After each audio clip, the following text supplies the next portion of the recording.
Yo, today we are looking at my retro game collection, consoles, games, and I guess we'll do video game guides too. I lied.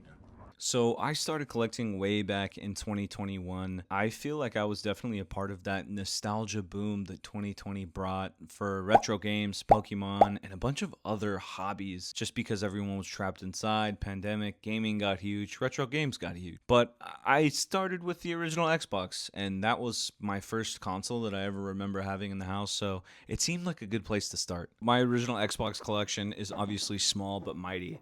I have a really good title in there that's Def Jam Fight for New York, but I also have two titles that I had never played up until this point, which is Halo and Halo 2. I haven't been a super big Halo guy, but I bought an Xbox and I thought to myself, I have to play Halo. And I played Combat Evolved, and it was awesome. The other nostalgic title in there is Slugfest Loaded. I know that's super random. I love early 2000s baseball so much. It's the perfect blend of absurdity, just the epitome of an early 2000s sports game. It's awesome. I want to also address the elephant in the room that is, why is your Xbox collection so small? That's because I've gotten burned so many times learning that the disk drives on Xboxes suck. The clock capacitor, can actually fry your motherboard. And I've even picked one up off Facebook Marketplace that had roaches in it. So I opted for a hard modded Xbox with every game from that generation that was on the Xbox. And it was probably one of the coolest investments I've ever made. It's got a bunch of emulators on it too, and it's making me fall more in love with the original Xbox if I couldn't already. So next up, we got the greatest console of all time, and that is the Xbox 360. This one has a lot of titles on it that have tons of sentimental value for me.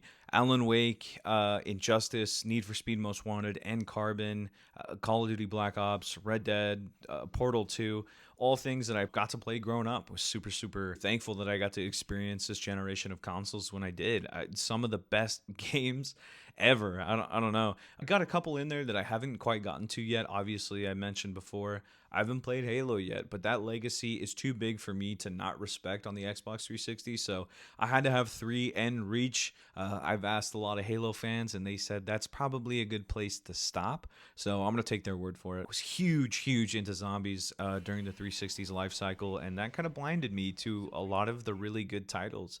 I stuck to a lot of Call of Duty, and that was probably my biggest mistake. So I'm just now getting to peek back behind the curtain and see what the Xbox 360 really did have to offer. But yeah, Xbox 360, ton of good titles, most definitive console of my generation, I've got to say. So next up is a console that I have a really weird relationship with, and I had a Nintendo Wii growing up, and I really don't remember playing it a whole lot up until right before I got a 360.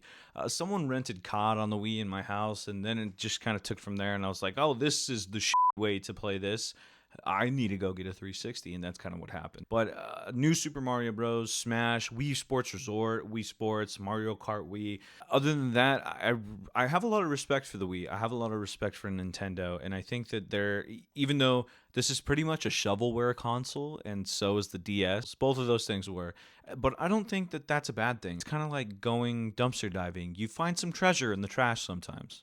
So the next little chunk of my collection is going to be my PS1 collection, or the PS1 games that I have for my... Why am I saying so many things? I recently got into Resident Evil back in 2020, and I absolutely adore them. I went back and I played the original trilogy on the PS1, and I had an absolute blast.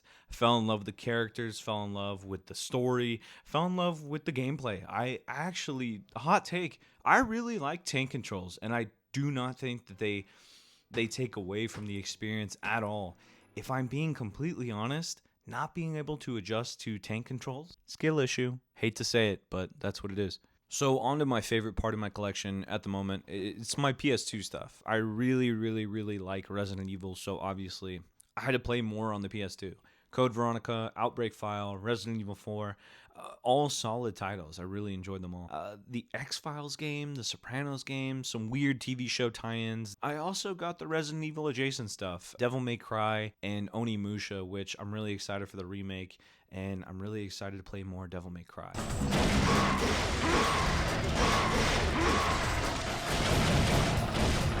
yeah, those are just my PS2 collection is interesting. It's got some cool stuff in there that I really, really dig. Last but not least is my PS4 and PS5 collection. I had immediate regret when buying my PS5 because I impulsively bought the Alan Wake 2 Collector's Edition because I wanted so badly to have it on physical. And then I thought to myself, oh man, I don't have a PS5. I gotta get a PS5. So I sold some retro stuff that I was collecting. It was an N64 and a decent amount of good games, actually. And I was able to get a PS5. Immediate regret, but I think over the 2-ish years that I've had this console, it's completely made up for what I thought was going to be a bad decision. Pretty much got 2 consoles for the price of one. I didn't get a chance to really visit that later half of the PS4 and Xbox One life cycle.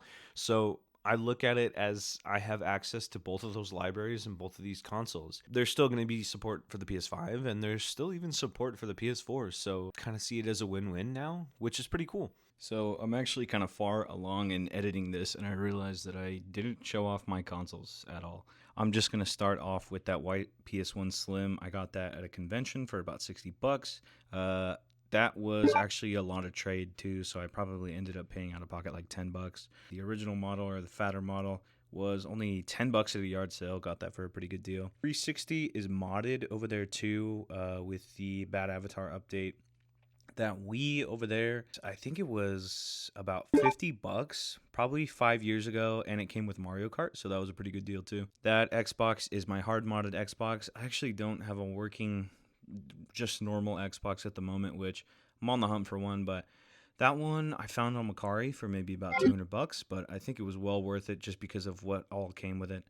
That 360 is my original childhood, like teenage year one. The PS2 was a gift for my birthday a while ago, and that is that PS5 that I traded for right over there. You can even see me a little bit in the PS5. Nice. This is also my DS. Really, really clean. Got that at the same convention. I think I ended up paying about maybe $30 with some trade, which is a really good deal. It's actually really, really clean. I'll try and get some shots of it, the screen and things like that here in a second. So I'm totally still editing this, but thanks if you watched this far. Yeah, hopefully next time I'll get to my physical media collection, DVD, VHS, all that good stuff. But thanks.